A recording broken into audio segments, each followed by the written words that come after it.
shop all books by Judge Napolitano Late. Last week, President Donald Trump issued a tweet in which he purported to order American businesses to cease doing work with their employees and contract partners in China.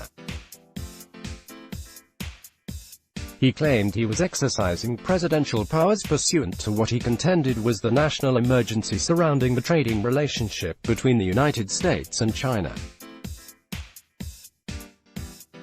Since he did not declare a national emergency, he did not notify Congress and give it the opportunity to ratify or reject his executive orders. In fact, he didn't even sign any executive orders on this. He merely ordered American businesses in a tweet to cease all commercial activities with anyone in China. It appears that no American company took him seriously and none complied. Can he legally do this? Here is the backstory. Theodore and Woodrow. Andrew P. Napolitano. Check Amazon for pricing. Since his election as president, Trump has been fixated on the balance of trade between the U.S. The balance of trade is the difference in total value annually between exports and imports.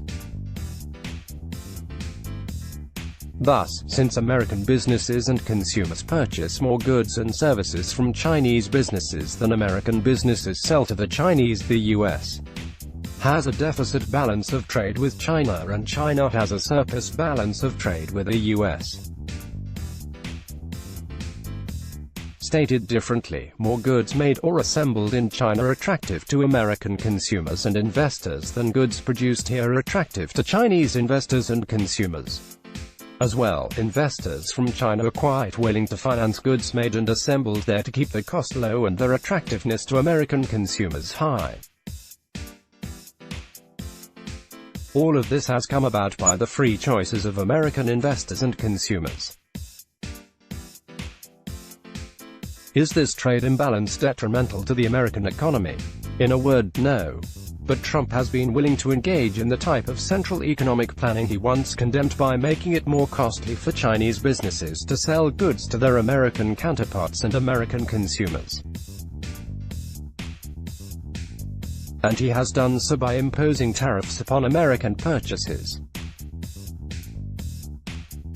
A tariff is a sales tax that, because it has not been enacted by Congress, as the Constitution requires of all federal taxes, is unconstitutional.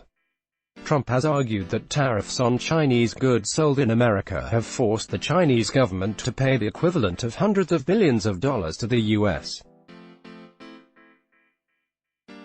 Treasury. This is nonsense. Tariffs are paid by the end user, in this case, American consumers and investors, whenever we buy products that originated wholly or in part in China. And, of course, China has retaliated against American businesses by imposing its own tariffs on American products, most notably agricultural goods produced by Midwestern farmers. Many of those farmers have lost their Chinese buyers for certain 2019 growing seasons. Trump claims that what he wants are more favorable trading terms between American and Chinese businesses, but his tariffs and other orders are simply a means of getting there.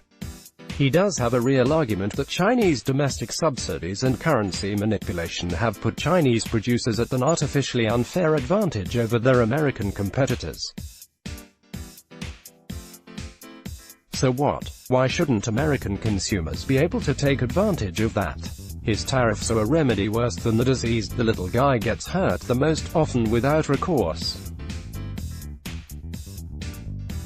Now, back to Trump's order for American businesses to cease doing business in China. The president claims the authority to issue such an order comes from emergency powers granted by law to President Jimmy Carter in 1977, which he used to address the truly dangerous Iran hostage crisis by using economic rather than military tools.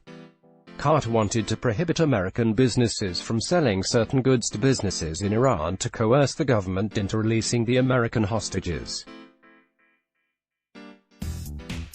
But that law, the International Emergency Economic Powers Act, requires the existence of a true emergency in the U.S. caused by a foreign power. The courts have defined emergency as the sudden, imminent onset of harm to the lives or property of Americans that cannot be addressed by the exercise of ordinary government means. That is hardly the case here. Here, we have a sophomoric boasting contest between Trump and President Xi Jinping as to which country has a stronger economy, and they both think they can win that contest by using government to interfere with otherwise free economic choices. Trump himself has demonstrated the ability to shake up domestic and foreign markets using ordinary government means. Now he claims he has the right to exercise emergency powers to address a non-emergency that he caused. Suicide Pact, the ruddy Andrew P. Napolitano check Amazon for pricing. The imbalance of trade is not only a non-emergency, it is also a non-issue to anyone who understands economics 101. But even to those who don't, they will suffer at Trump's hands when the products they buy, smartphones, household electronics, clothing, toys, suddenly cost 30% more than 2 years ago. Where does this leave us? We are witness again to a president who chooses to take the law into his own hands and who somehow thinks that central economic planning will enhance prosperity in America. He should know better. The lessons learned from Eastern European government central planning in the last century demonstrate that economic planning only benefits the planners. Freedom to choose products and investments produces more prosperity than government planning. Economic freedoms, to contract, to invest, to buy and to sell, are guaranteed by the Constitution and once were protected from interference by the government. The constitutional guarantees are only as reliable as is the fidelity to upholding them of those in whose hands we have entrusted the Constitution for safekeeping. Are constitutional guarantees safe in Trump's hands? Reprinted with the author's permission. The best of Andrew P. Napolitano Late's blog ads. Why?